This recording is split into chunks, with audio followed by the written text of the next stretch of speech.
All right. Welcome to the UkeTV episode 5. Today we're doing a Behind the Artist with Sammy Turton. Sammy, how you doing, buddy? I'm very good, thank you, man. How are you? I'm good. It's not good. We actually timed this so it's not really late there or anything like that. Usually when it's like overseas, I'm asking people like, oh, how late is it there? But what is it, like 6:30? No, 7:30. 7:30. 7:30. So, Okay. yeah, man. Okay. But no, Yeah, this is good. When you asked about this, I was scared it was Hawaii time because I've got to talk to Aldrine next week, and like it starts at midnight my time. So Oh, good Lord. oh man, it's going to be a terrible. I apologize to Aldrine in advance. Please tell me you'll have like a glass of wine or beer or something sitting next to you to, keep it going. There'll be lots of comfy pillows and puppies and things like that. Perfect. That's it, exactly. I'll be wearing those glasses where it looks like you're awake, but you're actually asleep. So. And you've pre-recorded the voice. So That's exactly it. Yeah, that's it. It's perfect. Basically, every 10 seconds, harmonics go off, and then that's it. That'll be the podcast. Oh my God. So, I think, I'm going to assume that a lot of the people that end up watching this, the enthusiasts, I'm sure we're going to get definitely people that are new to this, but, Sammy is known as 4-String Boy. Actually his website is 4stringboy.com. It is, yeah, everything. Yeah. And his all of his social media, you find him on Patreon, all the places where he does his work is 4-String Boy. How did you, I mean, it's for those of us that are ukulele players, 4-String Boy obviously is an obvious why, but how did you even come about 4-String Boy? Like is there any kind of story behind that, or is it as simple as it sounds? No, not a very exciting one. I will put it up with that. It was basically I used to go under a different handle, and it was more of a educational based thing, and I didn't do a lot because I didn't enjoy it, basically. And it was not like I didn't enjoy the teaching aspect of it. I hadn't found my place in social media and how to like my voice. It felt like I was trying to be overly professional and stuff, and it was just kind of, I think for anybody who now knows me and sees my socials. I was going to say, this is why I'm laughing right now. yeah, exactly. But so it basically it didn't feel genuine, and it didn't feel like me, and that was it. And so it was that kind of bug grating on me, and I was like, and I just used to avoid it, basically doing it, but at the same time wanted to get into it so badly. So I kind of had this wall with it, and it was a silly thing. Me and my wife, basically, we're both self-employed, so we always like try and help each other out with our work, and she like is the catalyst behind everything that I do. And so dog walks is like our brainstorming time, essentially. And nice. I kind of said to her, I was like, having this trouble, and I was like, I just want to kind of like, be a bit more casual about it. But I understand from the teaching point, I just want to approach people like I'd approach a friend in a pub or something like that. You know what I mean? I wanted it to be super nice. And I had the stupid idea of the name 4-String Boy came into my head because basically my first instrument is a bass player. I'm a bass player my life. So 4 strings has always been like where I've been on, basically. And then obviously with the ukulele that tied in. So bass and ukulele, it kind of worked out perfectly. But I was convinced. I was like, well, no, there's going to be like 4-String Boy 51, 69. There's going to be millions of 4-String Boys online already, right? That's already going to be taken. And apart from one guy on Twitter looking at you, it was absolutely fine. So I think it's only on Twitter. I'm 4-String Boy, maybe underscore. But everything else, the original 4-String Boy lives on Twitter, and I don't know what he's doing, but he's having a good time. So yeah, that was it. It was just, I thought it was an obvious name, and luckily nobody had come to it yet. So I think I was maybe a month out. I reckon a month later or something like that, you would have seen different 4-String Boys and 4-String Girls everywhere. It's funny you say that. When I started Ukulele Mana, which was only a year and some change ago, you know, I spent a ton of time with a bunch of the folks over in Hawaii. Yeah. Guys like Tyler Gilman, who runs the ukulele store, and some other artists and things like that that actually know Hawaiian. I was trying to figure out this whole, you know, what do I call this thing? And it's about the spirit of the ukulele and all that stuff. And so that's where Mana came in. And I was floored when ukulelemana.com and all the social media, all of them were available. I was like, how the heck is Ukulele Mana actually available across Sometimes all this when, you know, and you, so it's like, okay, this is it. Yeah, that's the one. That's the one. Isn't it sad in this day and age that we sort of confirm our names whether or not they're available on social media? It's like, oh, is the domain available? Is the social available? If not, I'm coming up with something different. Yeah, completely different. Oh, I come up with this deep and personal name. Oh, this person who hasn't posted on social media for 5 years has it. Damn it! I'm now going to erase everything and come up with my new identity. I know. So you mentioned you were a bass player to start. Yeah, that's right. So what drew you to ukulele and the sort of more switch to spending most if not all of your time on ukulele? Yeah, so I mean it very much is nowadays, because I mean I've been a music teacher for a very long time. It's what I trained to do, and it's what I've always done. So I play quite a few instruments. I always say quite a few instruments. Out of all instruments, I don't play quite a few instruments. But compared to, you know what I mean? It's I play a few. So, like for example, I teach piano, guitar, bass. Oh, wow. I used to teach drums back in the UK, but when I moved to Denmark, we had to move into an apartment, and I thought, one, I don't want to be the loud English guy that brings the drum kits. So I left that alone. But so I've always dabbled in like different instruments, but bass player is the thing that I did kind of like semi-professionally, and that was my main voice and where I felt comfortable. And it was, the ukulele had never entered my life at all, until we'd just moved to a new city in the UK, and my first port of call was always the guitar shop.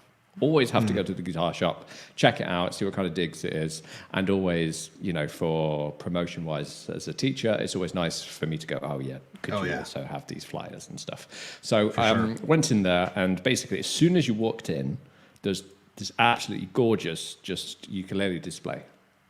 And I'd never met one in real life, and I saw them, and I was like, and then for somehow it clicked, and I was like, I know it's a ukulele, but it hasn't been a big part of my life. And so I looked at them and I thought, oh, they're beautiful, they're nice. Like I said, I play guitar, but I don't feel correct on a 6-string instrument. You know what I mean? I can play it fine and everything, but I would never go out there and try and create or be a guitarist. So it's I can handle it, but I don't feel like I'm a guitarist. So. They had these beautiful rack of, I think it was, what did they have? Oscar Smiths and Carlas. So they had basically those two. And I asked the guy was a really nice guy named Alex, and basically sat down with him. I was like, oh, can I have a play with it? Sat down, obviously no idea what I'm doing. So I was like, cool, it's tiny, makes sound. So I was like, in my brain, really, it was kind of one, I want to get to know, this is a new instrument, it's quite cool, it's 4 strings, I can handle it, and it's quite small, so that sounds quite cool. But also, for me, it was kind of like, maybe, you know, I can teach this instrument as well, and kind of thinking over it from that opportunity. So it was kind of like that, and I very, very, very much went into it very cockily, and, you know, almost been like, well, I can do this. C chord, I'm the champion. So I was like, anybody can teach this and go down. And that was very quickly humbled, thankfully. So, but just since then, it's, I don't know, it's just been the one I spent the most time with, and I adore the sound of it. That's the main thing about it. I just absolutely love the sound that ukulele can provide. And like I said, it's the chord melody thing. I think I always wanted to do that on guitar, but never felt like I wanted to or anything, but something about it on the ukulele just absolutely just blows my mind. So it's crazy, huh? It's insane. It's like I say, it's such a beautiful sound. You know what I mean? Now, to such a, technically from a high G, from such a limited octave instrument, it is absolutely gorgeous, the sounds you can get out of it. So it's compared to like a piano or a guitar, you've got much wider range of pitch, but still I would just prefer to sit and listen to a ukulele instead. Yeah, I mean that's kind of, mine's a slightly different story, but it was, kind of came from stress and anxiety, things like that. Why I started picking up an instrument about 6 years ago. Well, I mean, I played clarinet as a kid, but stopped after at a certain point. But it was all about, I had always wanted to learn guitar, and so I said, well, let's take this opportunity. And you play guitar, and you know that it's not the easiest instrument to learn. And awful. It just, it's not easy. Those 6 steel strings are not easy. And I was on the acoustic side, which is even harder to learn than electric guitar. Oh man. Okay. Yeah. So I praise you as a human for even getting past that. But, because I for me, part of it too was the beauty of the instrument and the, just acoustic guitars like ukuleles, right? It's just this pure sound, the beauty of the woods, the craftsmanship, all that kind of stuff. But I got there, started trying to take lessons, and it was just not a good experience across the board. And that's when, I've been going to Hawaii my whole life. And so sitting in Hawaii about 6 months later, I'm sitting there listening to island music, and that's when it was like, hammer over the head. Yeah, this is the thing. And I mean, and you said Kakali went into it. Yeah, it's not an easy instrument. No instrument's easy to learn. No. But it is one of those things where you can grab that, C, C, F, G minor, or C, F, G, 7, anything like it's like boom, I can get going, right? I can play 3 chords, I can get going, and while there's so much more, you can get somebody happily on their way in a couple of lessons. Totally. Exactly. And there aren't really other instruments, maybe the recorder or some drums, things like that, where just some basic stuff where you can get some things going. But from a stringed instrument perspective, it's pretty impressive what you can do quickly. Oh man, I agree. And I mean, like you said, where you said you played an instrument as a kid and then quickly dropped it. The most recent podcast on the ukulele site with Chris Fujigami. Yep.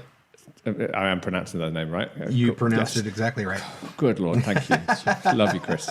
And basically, he's awesome. I love him. He's absolutely incredible. And watching him and especially his mom talk about how she was forced to play piano as a kid, and it puts you off like that. And as a teacher, I've met many adults who have been like, cool, I did play something as a kid, but I absolutely bottled out of it because I hated it, because I was kind of forced to do it. And almost that, I find that forced to perform, or that recital thing, or that, you have to do everything perfectly, that kills any form of confidence in a person and really hurts 100%. Them for a long time, man. Really does. So the ukulele has been that beautiful instrument, like you said, right, that you can actually pick it up. And the main thing is kids don't care. Right? So teaching kids, or kids when learning, don't care. They'll pick everything up and they'll sound absolutely shit on it and not care. They don't care. They're absolutely right, and that's fine. But if adults do that, they would rather never touch an instrument than the idea of sounding bad on it. It can't be. You know what I mean? A lot of people just can't do that. And so, the fact that on a ukulele, you can the C and the A minor, and just the fact that you see people almost like a bit like just light up. Instantly be like, oh my God, I can play an instrument despite all these years thinking that I haven't, or it's like some safeguarding thing. You know what I mean? The fact that learning an instrument or teaching an instrument is a magical thing that only is available to people who are gifted and born with it is absolute bullshit that I love crushing. So it's the wonder that ukulele can bring to that. And it's just a starting point. And so that's, I completely agree on that's why I love it for another thing. Yeah. No, it's funny you say that. Like when I was picking up guitar, I'm looking at, no one person in particular, but either you meet people or you see people or you see famous people. Yeah. And you're looking at some of these folks that are just brilliant on the guitar, and you're going, okay, if this idiot can do it, I got to be able to figure this out. Like there's no way that Yeah. all of these people that I'm seeing are gifted by nature. Yeah, Some of yeah. them had to have learned it, but it still doesn't mean it's easy, and it still doesn't mean No. that.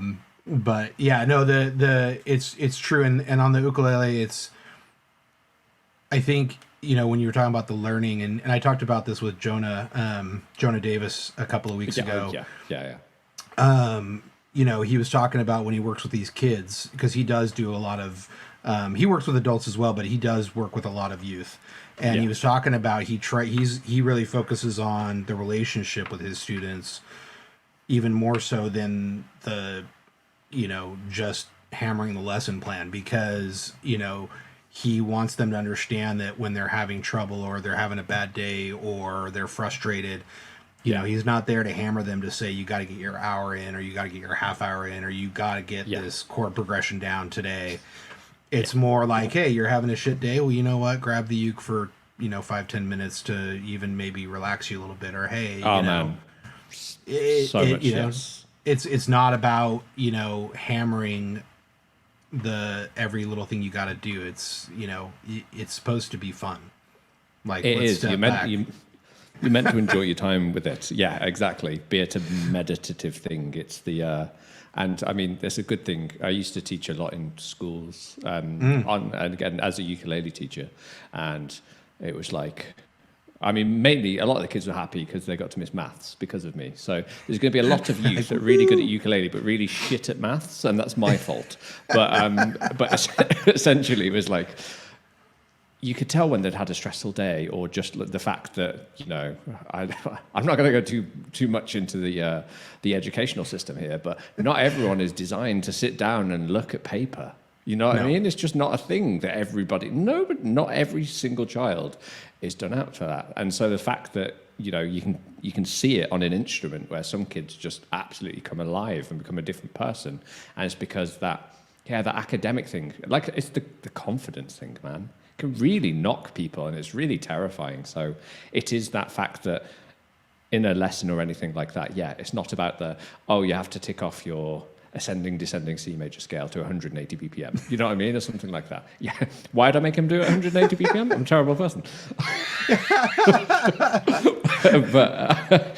But you know what I mean? It's more of a thing that, we get to play, we learn things that you like, and it's basically kind of tricking them to essentially play, but by playing stuff they like.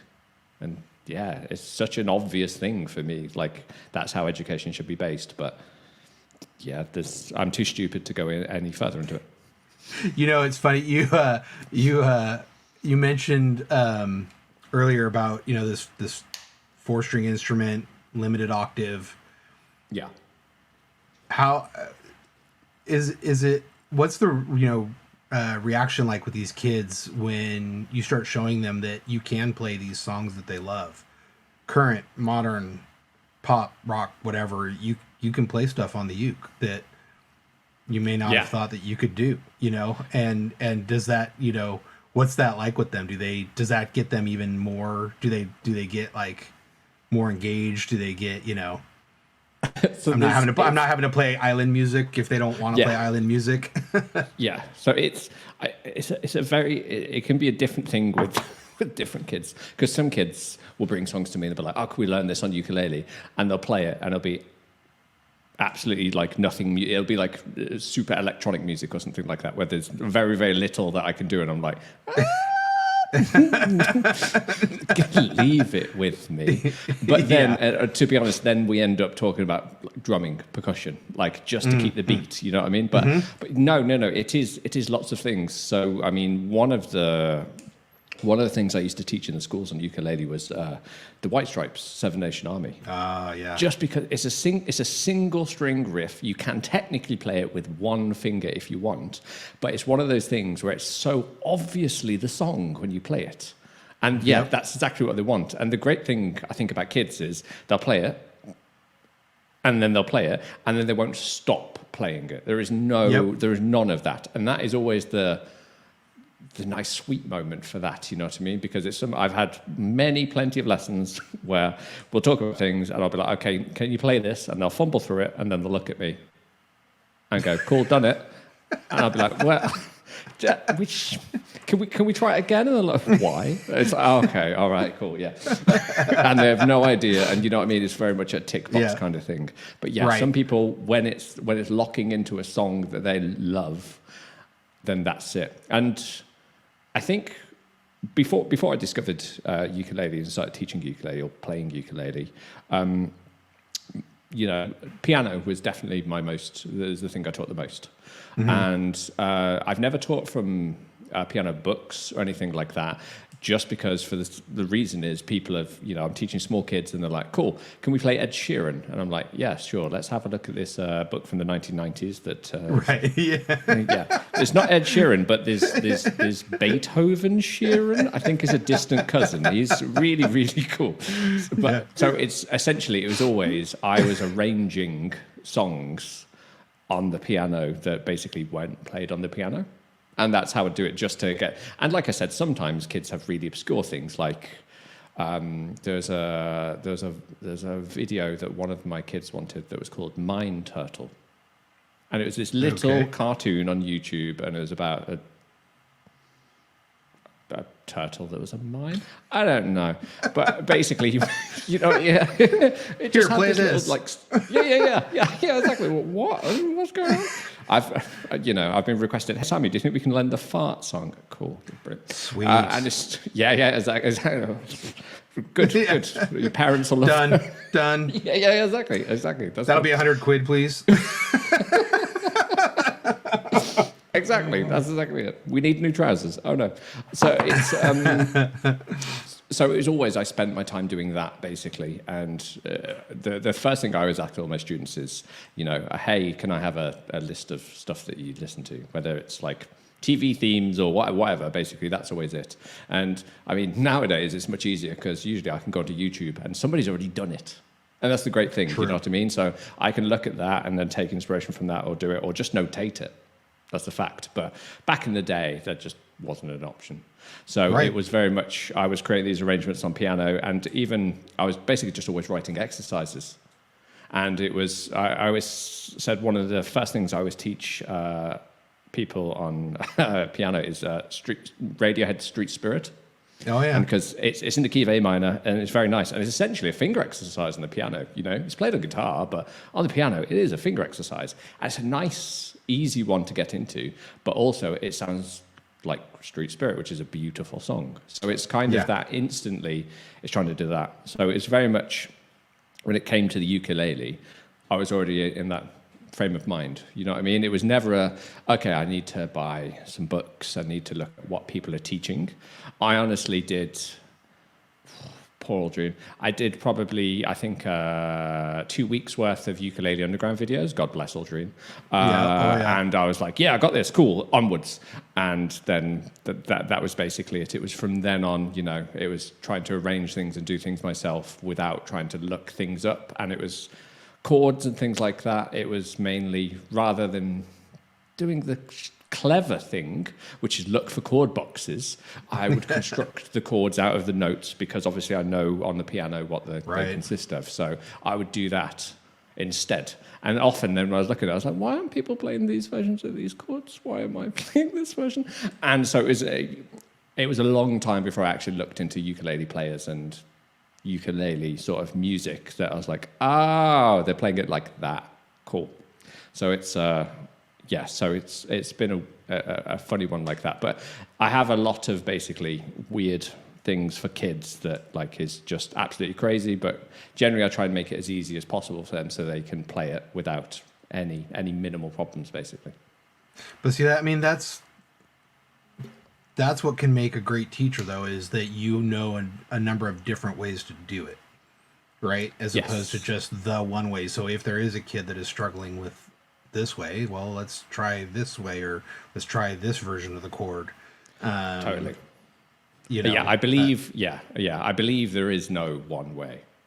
No. I don't think one way exists for anything. You know what I mean? So it is very much, there's always a way that somebody might suggest it to you, but then there's always a way that somebody's either going to find it out of sheer laziness, or there's going to be another way that's actually more clever to do it. Yeah, there's always a second way. There's always another way. I mean, how many times are artists looking at another artist going, even two incredible artists that have been doing it forever, looking at the other one going, how did you do that? I hear people go like, I don't know how Jake does, this chord that he does in, this song that he's playing. It's, or they do know, and it's like, I can't even do that. Like, it's just, I don't know how he does it. No, I think, and that's one of the things. I think one of the, it's a terrible thing, but one of the things I never did was basically look at other players' renditions of songs, which I should do, because I should look at how they're composing and the chords they're using, but it's in their playing style. So when you're learning something, you're trying to learn to play like them, and they're like, how does he play it so easy, or how do they play it so easy? It's because they are them. Right. They wrote it how they play it. So, of course, they can play like that. You know what I mean? It's like when people are like, how do you do your harmonics so fast? How do you do it? It's because that's how I play. That's how I think. So, obviously, I'm going to be able to do it. Yep. And it's that replication of it. So, I've never really looked in. I think I've learned one Jake Shimabukuro, Bohemian Rhapsody. I've listened to many of his pieces and stuff, but I never spend too much time learning other people's pieces, which again, like I said, is an awful, awful thing, because I'd love to spend more time into doing it. But every time I do, I just edit it so I can play it like me. I take all the shortcuts. I'm like, well, I'm not going to play that chord. I'm not going to do that run because it's insane. I'm going to detune this string so I can use that open constant. You know what I mean? I will always try and weasel my way out of it. But why? Yeah, well, you could look at it that way, but it's not really weaseling. Do you accomplish it? Do you end up playing it? Does it end up sounding good? Then Bingo. Great. Like, exactly. This is, I've talked about it before, but I don't know if you know, but I do photography actually as that's what my day job is. I did not know. Yeah, so I do sports photography. And I've been doing. I've kind of had a camera in my hand my whole life, just something that I've enjoyed doing. Yeah. And it talk about one of those things that just kind of come natural to you. Not that I haven't, taken workshops and learned from people and studied others or anything like that, but I never went to school for photography. I never picked up books for photography. I just sort of naturally did it. Yeah. It's art, right? Yeah. Music's art, painting's art, photography's art. And I'm not trying to be the great sports photographers of all time. Will I take little tips or see things that they do and try and apply it to my style or the way I shoot? Yeah. But I'm not sitting there exactly like you say. And if I even try to be them, either it's just going to look like a copycat, or it's not going to look right because something in my own head or my own feeling didn't work that way.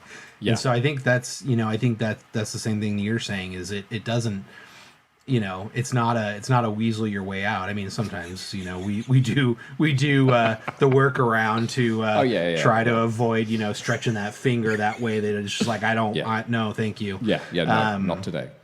And not today, but I think it's I think that's good. So yeah, I was actually going to ask you, where you learned, or kind of picked up your learning from ukulele. So it was Aldrine and Ukulele Underground and 100%. Yes. Yeah. The very first thing I did was was Google. That was essentially, you know what I mean? It was instantly Google. There were no ukulele teachers around in my area or anything like that. And the ukulele was very much, anything that was there was very much the George Formby-esque kind of stuff. And that just, I appreciate it massively, but it's just not the kind of thing that I'm into. So, and from, playing guitar and bass and piano, I basically knew that wasn't my kind of playing style. So I just wanted to look up the basics, basically, of like how to attack this instrument. Because, like I said, theoretically, I understood it, but that doesn't mean you can play it. It's a very different thing. So, and it was very much, and there was two main things that Aldrine kicked off, and the main thing was finger picking. He just taught how it works, and this arpeggio pattern with thumb finger, thumb finger, thumb finger, thumb finger, thumb finger, and that set me up from there. And I was basically like, okay, because it's only 4 strings, like the maths kind of makes sense in my brain. You know what I mean? I know how to attack this then. And then when it attacked it, I was like, that's cool. Because again, on guitar, I only ever played electric guitar, so I'm not an acoustic guitarist. Never played fingerstyle, so always a pick player basically. So fingerstyle was absolutely nothing I've ever tried. Obviously apart from being a bass player, but it was very much getting into that. So those fingerstyle lessons straight away from Ukulele Underground, I was like, okay, I get this, and then that created that kind of arpeggio feel, and then instantly I could hear songs basically just within the arpeggios, and I was like, okay. And I think with the whole strumming thing is because I'm primarily a bass player, I'm never allowed nails, basically, because nails as a bass player, right? Not a good thing, right? No, Yeah. very, very, very, very bad. So it was always the strumming with the nails and stuff like that. I was like, that's never going to be me, and I quite like the soft sound of it. So strumming took me a long time to find like a technique I was happy with, but the fingerstyle thing instantly made sense, and it was very much because of those Ukulele Underground videos being up there straight away, so easy, and that set me off, and I just kind of ran from there. That's where I started too. When I said I was in Hawaii and picked up a uke, I came home, and same thing as you. I started Googling for my area, and then there were some people, but it was kind of hard to find anything solidly that I liked. And so I went online and I found Ukulele Underground, and same thing. And in fact, Aldrine was the very first person I reached out to when I was looking at buying my first nice uke. Okay. And of course I asked him, okay, I know you play Kanilea, but what do you think between Kanilea and Kamaka and Koaloha? And I got the standard, well, it depends, and they're all great, and I mean, and it was all good advice, and I appreciated him for that, because he is a Kanilea artist, and he could have just as easily said go buy a Kanilea. And be done, but that's not and that's not his style, right?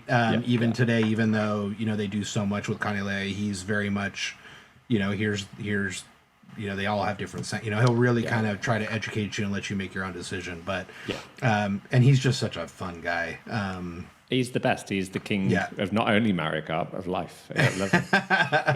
He's such a cool dude. I got the chance to hang out with them 2 months ago, I guess it was now, when I was over in Hawaii, and him and Aaron and the gang from Ukulele Underground, and I got to see him and Aaron actually gig. Oh wow! Okay. Which was really fun. They gig on Wednesday afternoons at this place called Oasis by the Beach, and it's so killer, man. It's him and Aaron standing there. You're in this like bar restaurant, and literally the ocean is right behind them, and they're facing you. So you're sitting there sipping some killer, and this place makes amazing drinks with like local fruits and juices from like the island. Oh wow! Okay. Killer appetizers, everything, and you're sitting there having a good bite, a good drink, and you're watching Aldrine and Aaron play with the crashing waves behind you. That sounds like heaven. Good Lord. Those of you that are ever thinking about going to Kauai, I highly recommend going there. And on a Wednesday afternoon, pop over to Kapa'a and check those guys out. But Aldrine was, he really does a good job of breaking things down, and he's just he's got such a fun temperament in the way that he does it. He really does. He really does. And I think it's no secret that the ukulele community is by far what I'd say the least competitive when it comes to music, because it's 1000%. Such a stupid thing that anybody treats playing an instrument as a competition. You know what I mean? It's such an absurd thing, but it is a very common. It's such a normal thing on any other instrument. So it's the ukulele absolutely. I feel like it has none of that. It doesn't matter. And Aldrine is the ultimate personification. He could play us all under the table, but would never treat us anything different or anybody ever different. So I love that about not only him, but just any of the big ukulele players. My validation of that was right when I started Ukulele Mana, I was down in San Diego for a Uke Fest down there, and was staying at a house with Kimo Hussey and some other folks. Yeah, and yeah, right, like Yeah, just just hanging with Kimo, and yeah, everyday stuff. And we're sitting there, and they every night when this sort of gang hangs out, they always kind of capilla, right? It's like we're eating a bite, drink, have some wine, kind of capilla, or even they do like one at a time, kind of go around, play a little riff or something like that. And one of the things that I struggle with, and I still struggle to this day, even with my primary teacher, Xandra Molina, even when we're in a one-on-one like this, I get all the names, massive. Oh yeah, I'm just gonna name drop all day. Let's see who else I can know. But no, when I'm playing with Andrew, I get severe anxiety to play in front of anybody else. Oh man, really? It's something I struggle with. Yeah, and it's fine. We're working through it. But so we're doing this thing, and I had to sort of. We're sitting at this house and everybody's chilling, and I'm like the new guy, and it's like everybody's picking up their ukes, and I'm like, oh shit, like let's start way over there and see if I can like find a reason by the time. And I really did kind of weasel my way around it that night, and Kimo noticed it, and the next, because A, my anxiety, but B, I don't want to sound like shit in front of one of these legends, right? No, of course. And so the next morning, he and I were just hanging out, and he goes, go grab your uke. And I'm like, oh my God, like this is going to be terrible. And he just sat there and he goes, I'm going to work you through some things. I want you to listen to this. I want you to hear it. I want you to mirror what I'm doing by sound, and no ego, no judgment, no nothing. It was like, I'm going to help you through this situation that I clearly could tell you were having last night. God. But I'm not going to call it out. I'm not going to, it's just, let's go grab your, he didn't even mention why he was doing it or mention last night. It was just, go grab your uke. And so passive. Let's do some stuff. Right. And that, and I have had the pleasure of meeting a lot of, well-known players and stuff. And they're all like that, not that I've been in that situation with all of them, but just having the presence and knowing the personalities as I've talked to these folks, I could have probably been in that situation with any one of them, and I would have had a similar experience where they would have, been no ego, no, let's just, help this person enjoy the community that they're in. Yeah. And that's what I love about it. It is a lot of fun. Man. It's the best. I think it is very unique to the instrument, because I legitimately don't think there is another instrument that replicates that kind of community. I really don't. I think the ukulele is unique in that fashion. Well, and I think that's where, and this is something of my own passion that, I'm spending a lot of time in, is the history, not just from the history of the instrument, but the history of the culture. I'm also trying to learn Hawaiian and the language and things like that. But I think a lot of this does come from the fact that this, yes, the instrument came over from Portugal and all that, but it really it's born and raised in Hawaii in a culture that is about ohana and family and community and helping and sharing and that kind of thing. And so I think, given that this instrument was born out of that, it sort of just bred that community. It fits in with the So you mentioned, one of the main things you learned from Aldrine was that fingerstyle and being able to play that. Let's talk about FingerstyleFursday and and where this was born out of, and that's definitely one of your big things. Yeah, it is, and it's still very, very weird to think of what it's become. So, I mean, essentially, it was this. So, again, like I said, as a teacher, what I used to do is write exercises for my students that basically I had to get them, I could identify some things that we needed to work on, whether it was like, right hand picking, whether it was left hand fretting, whether it was chord changes, whether it was whatever. And so I try and basically write exercises that sounded not like an exercise, but would pinpoint what they need to work on. Mm-hmm. And FingerstyleFursday was actually my idea of trying to do that with the ukulele.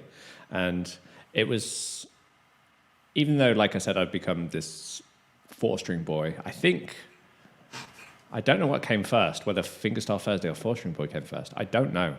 I think 4-string boy came and then FingerstyleFursday came shortly after. I'm not sure, but it was basically, I wanted to get some, not only just to promote my channel, which is it's just social media again.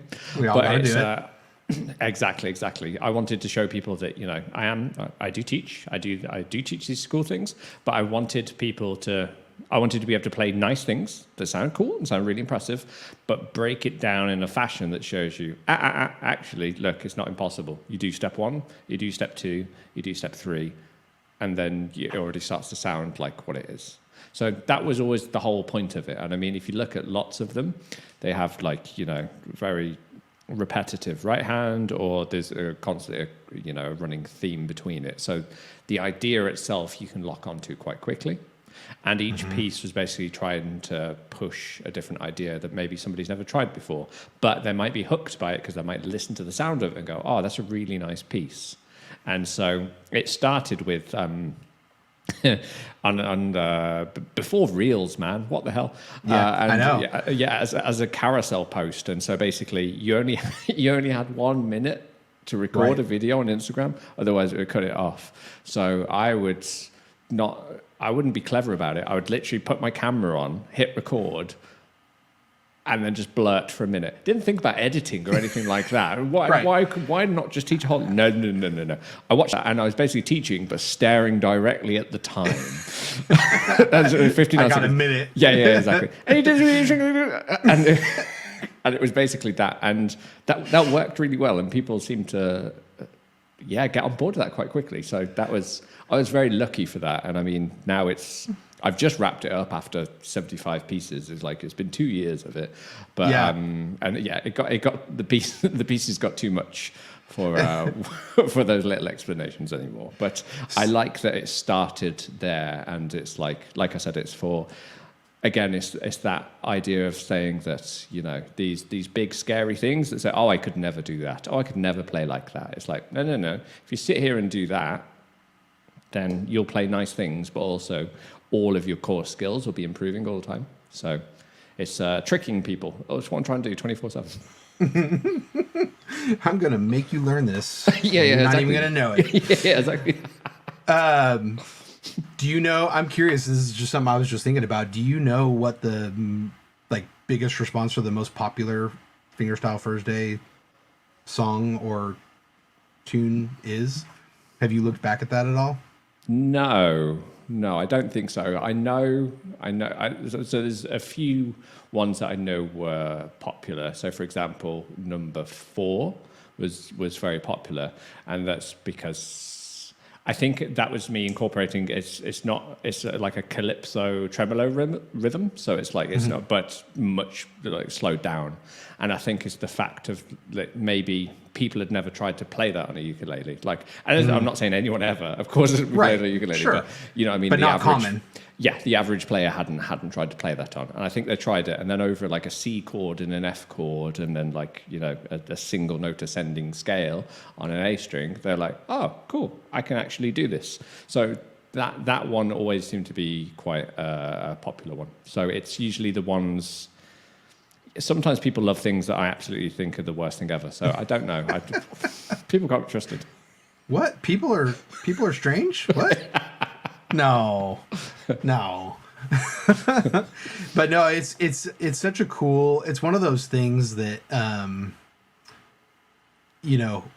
there's some of these, trends or things that have, kind of hit on social media. Yeah. Like the 100 Days of Uke, another kind of thing, that others have done. But it's funny when there's these ones that if you are a fan of Uke on social media, there's things that you expect, and you're like, hey, FingerstyleFursday is coming up. It's Thursday.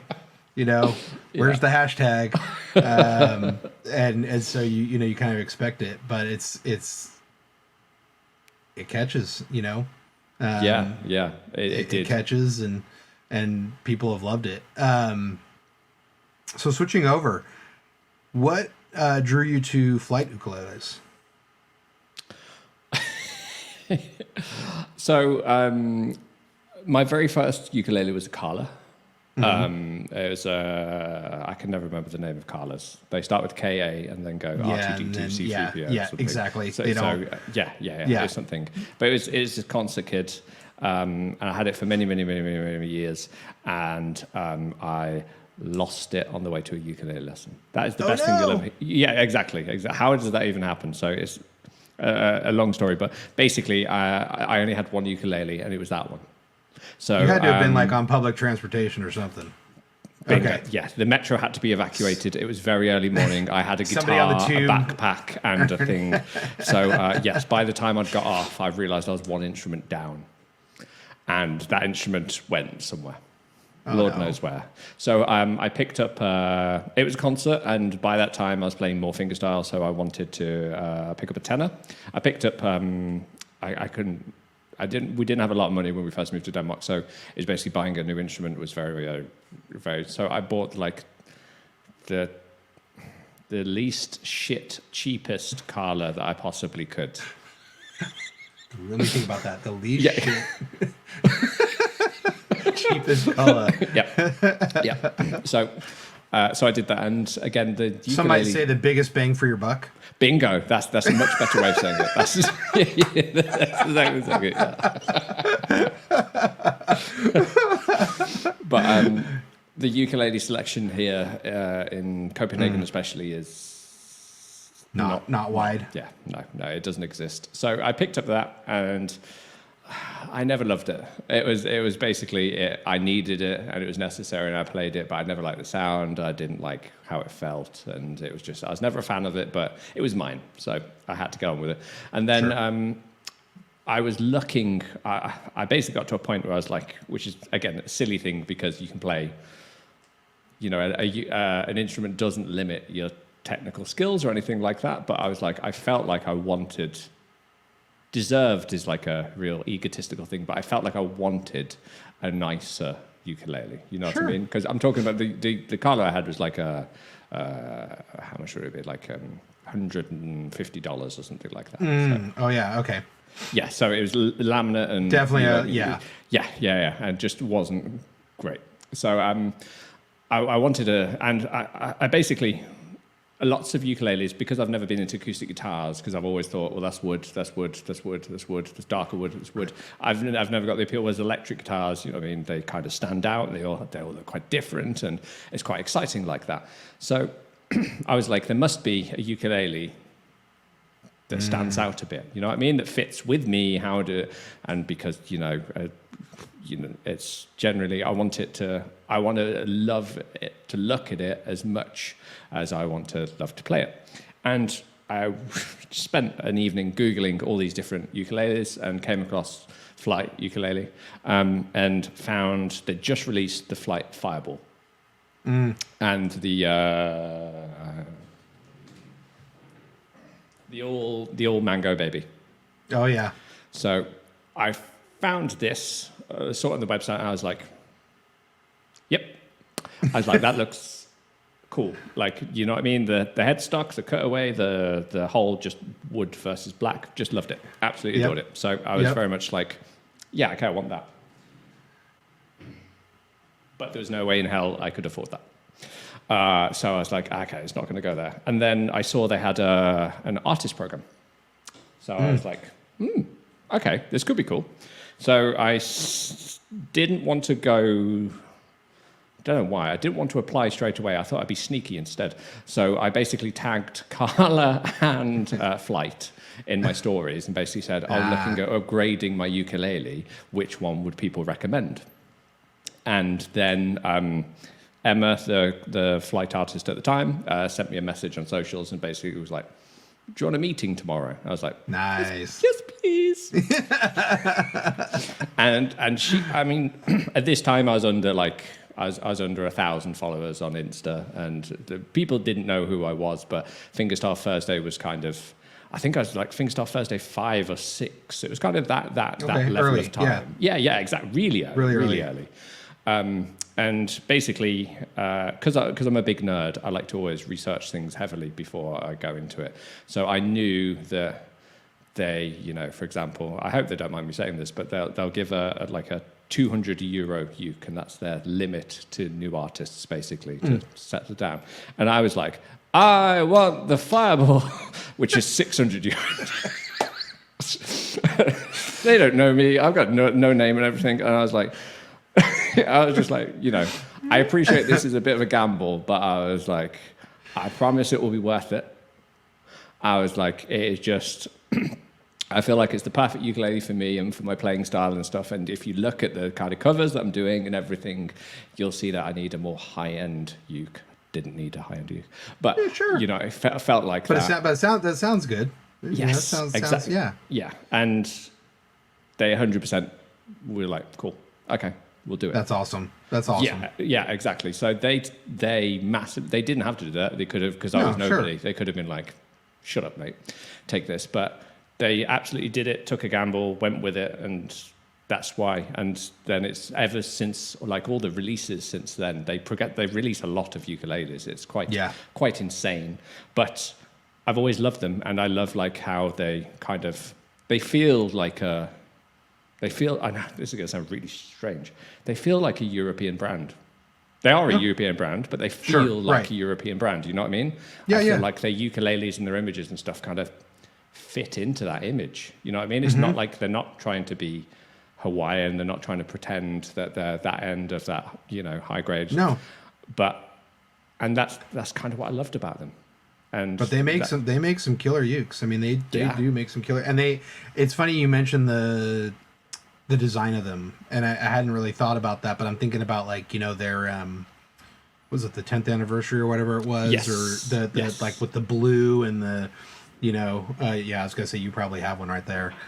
I know I see this one on your videos a lot, but like that uke right there is one that, now that you said that, totally just screams you. Like, just it's got some funk to it, it's got some style, it's got definite personality. That's exactly right. Personality is the best word. That's exactly what I wanted out of my instrument. I wanted it to be uniform with me. That's essentially it. I wanted it needed to feel like mine and everything like that. So so with the Fireball, I ended up watching lots of reviews. God bless Alex from the Southern Ukulele Store, because he's phenomenal. He was reviewing the shit out of it and everything other than that, but he basically I watched his reviews, listened to him play it, and I was like, wow. I was like, oh my God, yes, I need that. And yeah, man, they've treated me fantastically well ever since. They're great kids. I love them to death. That's so cool. Yeah, no, they're not building the, $2,000, $3,000, $4,000 ukes, but what they're offering for their price level is pretty darn impressive. I totally agree. You are getting that slotted headstock, you're getting nice woods, you're getting great design, arm bevels. All those little things that, you may not have even really thought of, but when you get your hands on it, because you can be in that price range, it's pretty impressive. Yeah, man. I mean, you obviously make them sing, so. All right, so sort of a total random change of topic, but this is one I threw out in my roundtable in my very first UkeTV episode to folks. So I figure I'm going to throw this to you. Oh yeah, with the casual ukulele players that you had in that. Super casual ukulele players. They're, what's really funny is I just sort of went out on the street and was like, hey, do you want to be in a podcast? Do you want to be in a podcast? And little did I know that these people... They're all no-names. They were kind of... I didn't even know what was going on. I made them all famous through UkeTV. Oh, wow. That's so good. Yeah. With my 150 followers that I got so far right now. It's amazing what I've done for those people. But, if you could collaborate with any artist, living or dead, doesn't have to be ukulele, who would it be or why? And why? That's a good question. Oh damn, that is a good question.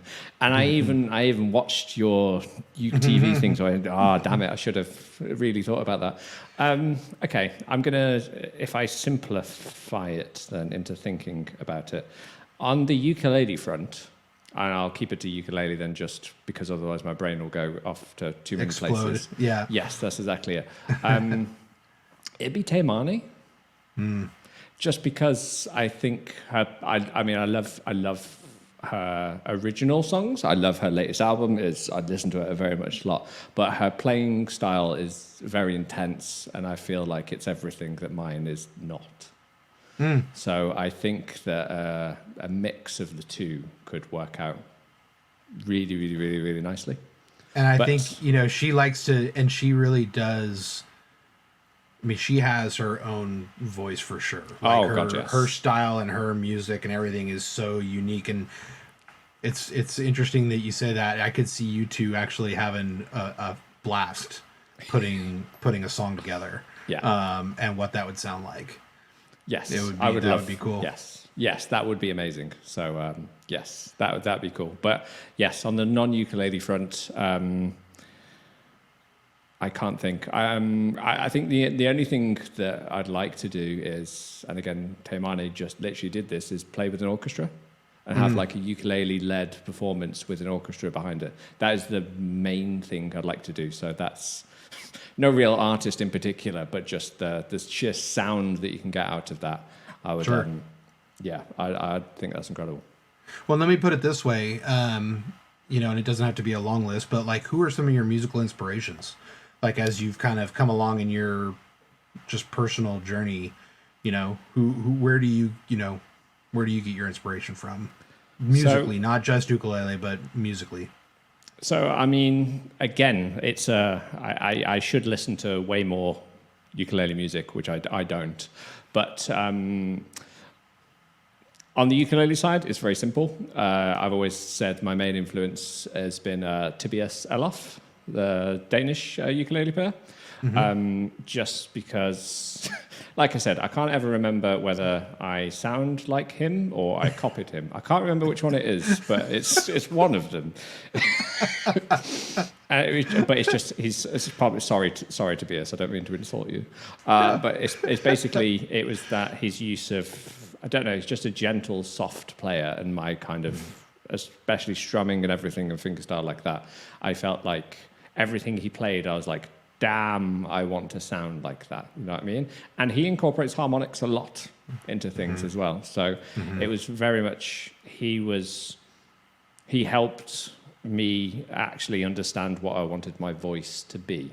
You know what I mean? I kind of knew it, but I'd never, I guess, listened to enough people to hear it on ukulele. I'd only heard the more intense things like Jake or Taimani, you know what I mean? And he had the complete opposite, kind of more chilled out vibe. And I was like, cool, that's where I sit, and that's it. But from a non-ukulele point of view, it's, because I play so many instruments, it's quite a cool thing, because I take influences from different artists on different instruments. And that definitely affects how I like think about things or feel things in rhythm, or whether it's ukulele or whatever. So, I mean, the three that have never left my side is Muse and Radiohead. They've always been, and it's just because the sheer misery and angst of it all has always been absolutely fantastic. So it's always been those, and basically their experimentation with sound as well. You know what I mean? They've both artists play a lot with like effects and sounds and what is possible, and so I've always been a big fan of that. But coming later into life, one thing is cool, because those two artists, like, I listened to when I was a teenager, and I still listen to them now. So they've stuck with me my entire life. But I do like to, one of the massive perks of teaching private students is that people ask me, oh, can I learn this song, or can I learn this song? And so often I get to listen to songs that I would never encounter. And a lot of times that has actually shifted. So I had, for example, a Danish pianist who wanted to learn. There's a Danish duo, which is a pianist and a double bass player called Bremer and McCoy. And I listened to them, and I've never stopped listening to them since. Wow. It's basically they're super chilled. They're kind of like lounge, jazz, ambient kind of thing. Ooh, cool. You know what I mean? But that sound is massively like when I've been writing for my album, that is who I think about. Their sound is like, I want that absolute chill of piano and that kind of feel. And that's where I'm going from. But on the other side of that, as a bass player growing up, I was in lots of progressive metal bands. Oh, wow. So playing lots of, technically demanding stuff and things like that. So bands like Animals as Leaders, Rolo Tomasi, Sixth, Periphery, all those kind of guys where it's like all this complicated music. Yeah. But, and it's weird because obviously there is complicated music and the more prog side, and I feel like obviously on the heavier side, you've still got the groove there. You know what I mean? It's that kind of, you can still move your head to it without being like, this is 7/16. Oh, no, this is 8/16. Oh, no, right. 9. You know what I mean? Without that. And it's kind of that diminished sound often comes into my playing. I find that's something you can get away with so well on a high G ukulele because, incorporating the G where it shouldn't be, easily you can cause some dissonance, but because it's up in that octave, it's not offensive. And that's what I love about playing a high G so much and get away with it. But those kind of bands, so I'm often thinking of like time signatures or grooves or like mini tiny rhythms. And that is very much from the more progressive kind of metal element of it. So cool. It's a weird funny combination of things. Yeah, well, that's why I asked the question, right? Because it's not. Yeah. We all, when I asked that question in that roundtable, these were the reasons why. Is because people pull from all sorts of stuff that you wouldn't necessarily think of, and it's like, totally. Wow, that's what makes it fun. You mentioned Muse and Radiohead.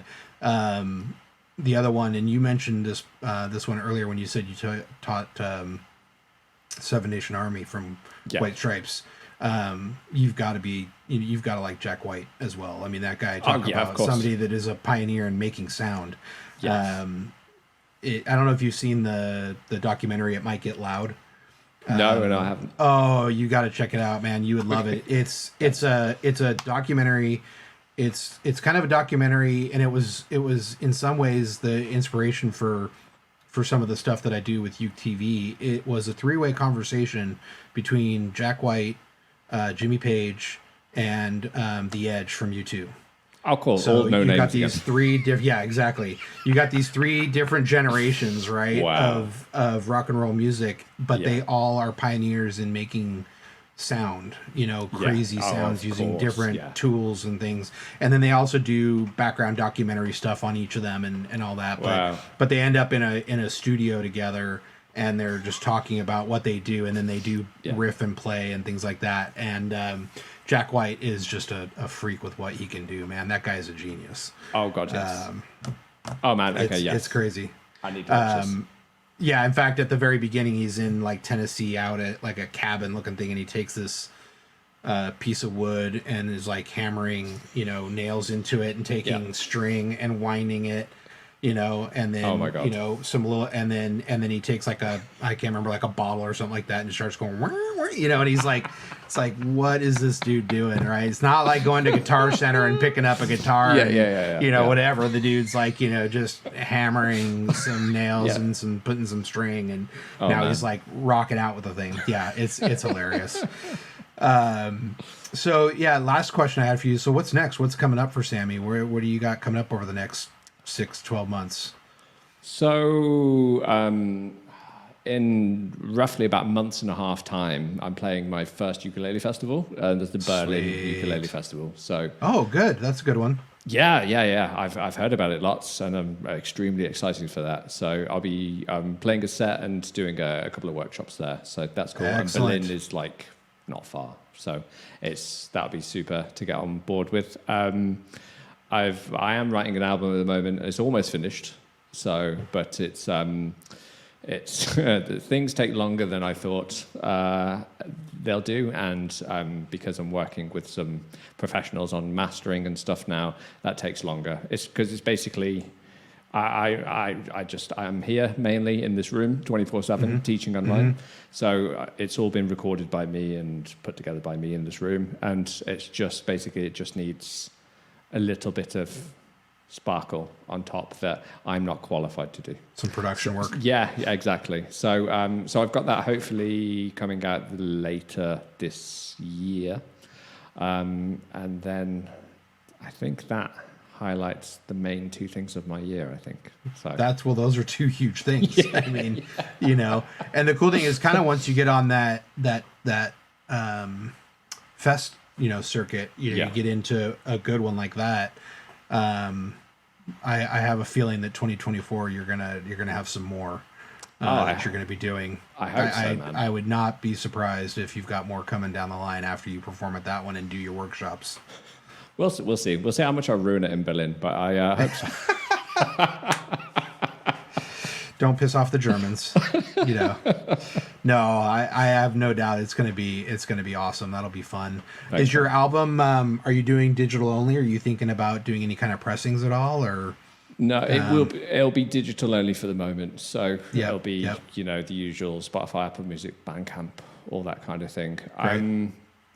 It's not physical, but I am writing a tab book along with it. Oh, cool. So all the songs obviously are written on the album. They'll have backing, but you know, the ukulele is quite intense in some of them. So I thought it's a nice thing that some people might want to learn it maybe. So there will be. So all my usual books at the moment are still just digital PDF guys, but I'll be doing that, and it'll be putting a bit of words and the thoughts behind each song, stuff like that. So no, that's the main thing that'll be alongside the album. Killer. That's gonna be fun. I definitely am gonna pick that up. Definitely gonna pick that up. Well, man, you know, these things blow by so much. We could probably go for another hour or two easily, but I also know you've had quite a long day of teaching, so I don't want to hold you up too much. So that's cool. This has been awesome, man. You know, hopefully you had fun with it. Oh man, yeah. Thank you so much for having me. I massively appreciate it. Yeah, you bet. So thanks everybody, and you know, definitely catch Sammy on Instagram for 4-String Boy and Facebook 4-String Boy, not Twitter.